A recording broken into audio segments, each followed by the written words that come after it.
Students एक general problem हम यहाँ पर सॉल्व करेंगे। एक ऐसा प्रॉब्लम जिसमें हम जस्ट एनर्जीज की बात करेंगे कि अगर मेस स्प्रिंग सिस्टम में हमारे पास एक सिंपल हार्मोनिक मोशन वो एग्जीक्यूट कर रहा है, सो उसमें एनर्जी किस तरह कन्वर्ट होती है, किस फॉर्म से किस फॉर्म में कन्वर्ट होती है, टोटल एनर्जीज की बात करेंगे।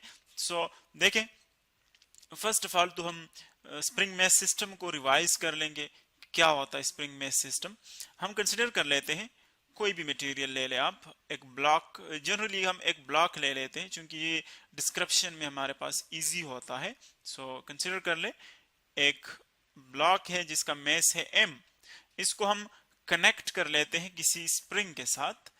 कोई भी जनरल स्प्रिंग हो सकता है, इसका स्प्रिंग कांस्टेंट जो है वो एक फिक्स्ड वैल्यूज की होगी, और अगर आप स्प्रिंग चेंज करेंगे तो फिर उसकी जो स्प्रिंग कांस्टेंट है उसकी वैल्यू जो है वो डिफरेंट हो जाएगी।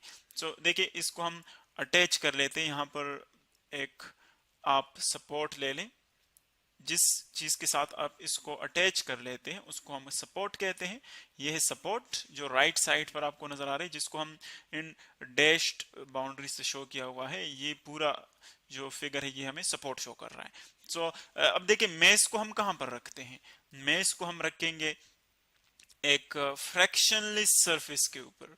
फ्रैक्शनलेस सरफेस का मतलब क्या है? आप कोई टेबल कंसीडर कर ले सकते हैं, कोई दूसरा सरफेस कंसीडर कर सकते हैं, एक ऐसा सरफेस जिसमें फ्रैक्शन बहुत ज्यादा कम हो, सो उसको हम क्या कहते हैं? उसको हम कहते हैं फ्रैक्शनलेस सरफेस। ये आप कंसीडर कर ले एक सरफेस फ्रैक्शनलेस सरफेस है, यानी जिसमें फ्रैक्शन कम होता है उसको हम कहते हैं फ्रैक्शनलेस सरफेस। ये आप वो सरफेस कंसीडर कर लें। अब इस सरफेस के ऊपर आपने मेस रखा हुआ है, मेस को आपने स्प्रिंग के साथ अटैच किया है, स्प्रिंग को आपने अटैच किया है सपोर्ट के साथ। सो अगर हम फर्स्ट ऑफ ऑल इसकी जो रेस्ट पोजीशन है उस पर बात कर ले, यानी जब आप इस पर फोर्स अप्लाई नहीं कर सकते, सॉरी फोर्स अप्लाई नहीं करते, तब तक ये क्या होता है? एट रेस्ट होता है। और जब ये एट रेस्ट होता है, सो इसकी जो हमारे पास वेलोसिटी है वो क्या होगी? वो जीरो होगी। अब ये मीन पोजीशन के ऊपर है। सो देखिए, हम क्या करते हैं, इसको अपोजिट टू द स्प्रिंग इसके ऊपर एक फोर्स अप्लाई कर लेते हैं। इस डायरेक्शन में आप इसके ऊपर एक फोर्स अप्लाई कर लें, लेफ्ट डायरेक्शन में। तो अगर हम लेफ्ट डायरेक्शन में एक फोर्स अप्लाई कर ले, कंसिडर कर ले F एक फोर्स है जो हम लेफ्ट डायरेक्शन में अप्लाई कर लेते हैं। सो देखिए, मेस यहां पर आ जाएगा, इसको आप पॉइंट ए का नाम दे दे। मेस जो है इस पॉइंट के ऊपर आ जाएगा, लेकिन जब आप इसको यहां से रिलीज कर लेते हैं, पॉइंट ए से आप इसको छोड़ देते हैं इस मेस को, तो स्प्रिंग क्या करेगा? इसको अगेन अपनी पहले इनिशियल पोजीशन की तरफ खींचेगा। जब इसको इनिशियल पोजीशन की तरफ खींचेगा, सो क्या होगा कि ये जो मेस है ये अगेन इस डायरेक्शन में, राइट डायरेक्शन में मूव करना शुरू हो जाएगा, इसकी मोशन स्टार्ट हो जाएगी। लेकिन ये मीन पोजीशन पर क्यों नहीं रुकेगा? क्योंकि इसमें एक प्रॉपर्टी हमने पढ़ी थी इनर्शिया, कि इसकी जो स्टेट है वो इनर्शिया एक्चुअली इसकी स्टेट को रिजिस्ट करता है। यानी अगर ये मोशन में है सो इनर्शिया इसकी जो, अगर आप मोशन को स्टॉप करना चाहते हैं तो वो उसको रिजिस्ट करेगा। उस प्रॉपर्टी को हम इनर्शिया कहते हैं। सो देखें, ये उतना ही इनर्शिया की वजह से उतना ही डिस्प्लेसमेंट ये राइट की तरफ कवर करेगा। सो ये जो मैस है हमारे पास वो यहां पर आ जाएगा, यहाँ पर राइट डायरेक्शन में। इसी तरह अगर आप फ्रैक्शनलेस सरफेस कंसीडर कर ले, यानी फ्रैक्शन उसमें बहुत कम हो, तो फिर क्या होगा? ये मैस जो है ये इजीली इन दो पॉइंट्स के दरमियान वाइब्रेशन करेगा। दो पॉइंट्स के दरमियान, इसको आप सॉरी बी का नाम दे दे, दो पॉइंट्स है ए और बी, इनके दरमियान इसकी मोशन स्टार्ट होगी, आगे पीछे मोशन करेगा इस तरह, और इस मोशन को हम क्या कहते हैं? वाइब्रेटरी मोशन, या इसको हम ऑसिलेटरी मोशन भी कहते हैं।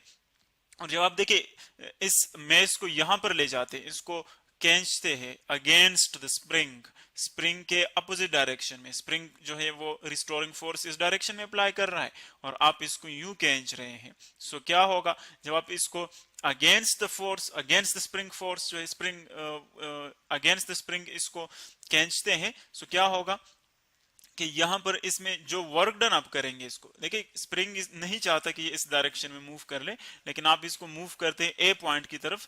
सो आप इस पर वर्क डन करेंगे और वो वर्क डन स्टोर होगा in the form of potential energy, in the form of potential energy.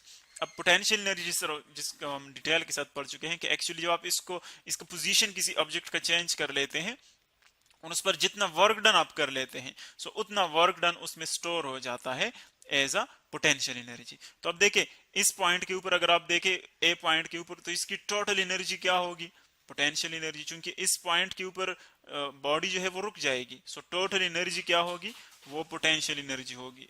अब यहां से आप इसको छोड़ दें, रिलीज कर दें, जो आप इसको रिलीज कर लेते हैं यहां से, तो देखिए अगेन इसकी जो स्पीड है, या अगर हम एक स्पेसिफिक डायरेक्शन में बात करें तो इसकी जो वेलोसिटी है वो आहिस्ता आहिस्ता इंक्रीज होगी, जीरो से इंक्रीज होगी, देखें इंक्रीज होगी, इसकी वैल्यू बढ़ेगी, मिड पॉइंट पर आकर इसकी वैल्यू क्या हो जाएगी, वेलोसिटी की मैक्सिमम हो जाएगी। मैक्सिमम क्यों, क्योंकि इस पॉइंट के बाद अगेन ये बी की तरफ, चूंकि बी पर भी रुकेगी ये बॉडी, तो इसीलिए इस पॉइंट को जब ये क्रॉस करेगा तो फिर इसकी वेलोसिटी आहिस्ता आहिस्ता डिक्रीज होना शुरू हो जाएगी और यहां पर आकर फिर रुक जाएगी। यानी मतलब ये है कि ए से इस O पॉइंट तक वेलोसिटी इंक्रीज होगी, फिर O से B तक डिक्रीज होगी। इसी तरह अगर B से आप आ रहे हैं तो B से O तक इंक्रीज होगी, O से F तक A तक फिर डिक्रीज होगी।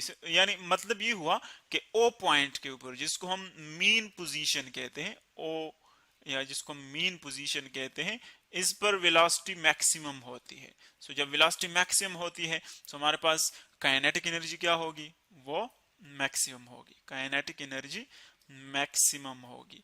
और इसी तरह अगर आप ए पॉइंट और बी पॉइंट के ऊपर देखें तो वहां पर चूंकि वेलोसिटी जीरो है, यहां पर देखें ए पॉइंट के ऊपर भी बॉडी रुक जाती है, बी पॉइंट के ऊपर भी बॉडी रुक जाती है। सो इन दो पॉइंट्स के ऊपर काइनेटिक एनर्जी क्या होगी, वो जीरो होगी। यानी ए पॉइंट के ऊपर और पॉइंट बी के ऊपर काइनेटिक एनर्जी क्या होगी, काइनेटिक एनर्जी होगी जीरो, क्योंकि वेलोसिटी जीरो है। ठीक है, तो टोटल जो एनर्जी है ए पॉइंट के ऊपर वो भी पोटेंशियल होगी, और टोटल जो एनर्जी है बी पॉइंट के ऊपर वो भी पोटेंशियल एनर्जी होगी, क्योंकि इस पर वर्क डन होगा।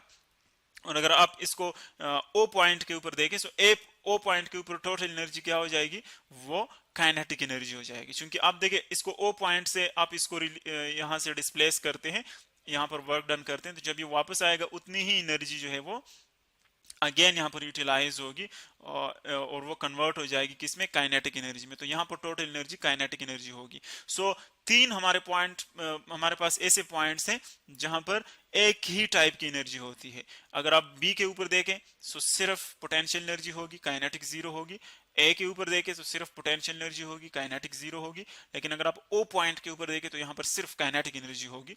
और अगर आप इन बिटवीन O और B के दरमियान कोई पॉइंट ले ले, कोई भी पॉइंट O और B के दरमियान या O और A के दरमियान, तो फिर यहां पर ना तो टोटल काइनेटिक होगी और ना टोटल पोटेंशियल होगी। क्योंकि इसमें जब आप ए से ओ की तरफ जाएंगे so potential Aahista Aahista kinetic में कन्वर्ट होना शुरू हो जाएगी। सो यहाँ पर अगर आप दरमियान में कोई पॉइंट लेंगे तो वहां पर जो है कुछ जो इसका अमाउंट है वो काइनेटिक एनर्जी का होगा, कुछ अमाउंट जो है वो पोटेंशियल एनर्जी का होगा। सो ये एक्चुअली हम जनरली बात कर रहे थे, आप इसको फिर वैल्यूज फॉर्म में कैलकुलेट कर सकते हैं। अगर आपके पास फॉर एग्जांपल काइनेटिक एनर्जी की जो वेलोसिटी है किसी पॉइंट पर गिवन है, तो आप इस इक्वेशन से वो फाइंड कर सकते हैं। सपोज मैं ये पॉइंट लेता हूँ, लेट सपोज ये है पॉइंट सी, पॉइंट सी, यहाँ पर आपको वेलोसिटी गिवन है 10 मीटर पर सेकंड स्क्वायर। सो जस्ट इसमें 10 मीटर पर सेकंड स्क्वायर वेलोसिटी पुट कर ले, मैस पुट कर ले इसमें, तो वो आपके पास काइनेटिक एनर्जी आ जाएगी। और फिर इस काइनेटिक एनर्जी को टोटल से सब्ट्रैक्ट कर ले तो वो इस पॉइंट के ऊपर पोटेंशियल एनर्जी आ जाएगी। सो इस तरह इस स्प्रिंग मैस सिस्टम के जरिए हम इजीली कैलकुलेट कर सकते हैं कि किस पॉइंट पर कौन सी एनर्जी होगी और कितनी एनर्जी होगी।